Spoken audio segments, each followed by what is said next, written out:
प्रजापति कश्यप जी की पत्नी विंता के दो पुत्र हुए, गरुड़ और अरुण।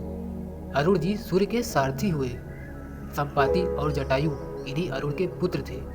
बचपन में संपाति और जटायु ने सूर्यमंडल को स्पर्श करने के उद्देश्य से लंबी उड़ान भरी। सूर्य के असहाय तेज से व्याकुल होकर जटायु तो बीच से लौट आए, परंतु संपाति उड़ते ही चले गए।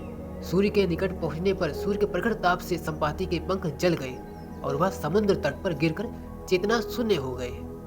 चंद्रमा नामक मुनि ने उन पर दया करके उनका उपचार किया और त्रेता युग में श्री सीता जी की खोज करने वाले बंदरों के दर्शन से पुनः उनके पंख जमने का आशीर्वाद दिया।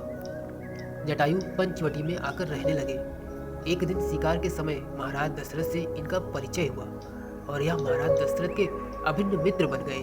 वनवास के समय जब भगवान श्री राम पंचवटी में पर्णकुटी बनाकर रहने लगे, तब जटायु से उनका परिचय हुआ।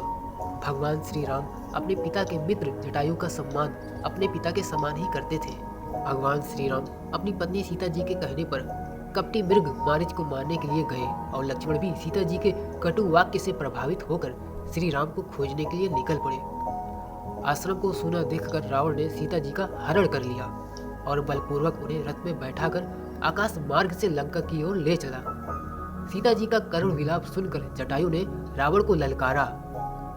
जटायु का रावण से भयंकर संग्राम हुआ और अंत में रावण ने तलवार से उनके पंख काट डाले।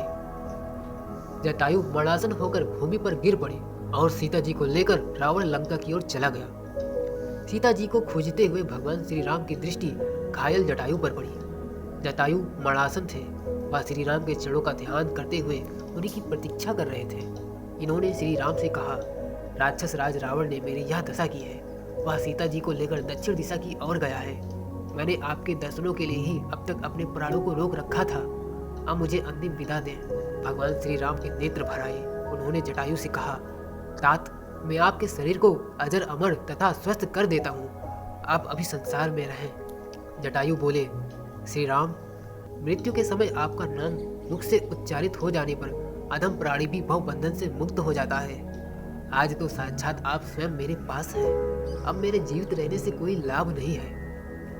भगवान श्री राम ने पक्षीराज जटायु के शरीर को अपनी गोद में रख लिया। उन्होंने जटायु के शरीर की धूल को अपनी जटाओं से साफ किया। जटायु ने उनके मुख कमल का दर्शन करते हुए उनकी गोद में अपना शरीर छोड़ दिया। इन्होंने परोपकार के बल पर भगवान का आश्रय प्राप्त किया और भगवान ने इनकी अंत्येष्टि क्रिया को अपने हाथों से संपन्न किया। पक्षीराज जटायु के सौभाग्य की महिमा का वर्णन कोई नहीं कर सकता। गाइस, आपको यह रामायण की कहानी कैसी लगी हमें कमेंट में जरूर बताइएगा। वीडियो अच्छी लगी हो तो लाइक, शेयर, कमेंट और सब्सक्राइब कर नोटिफिकेशन बेल को ऑन जरूर कर दीजिएगा। Thank you so much for watching this video.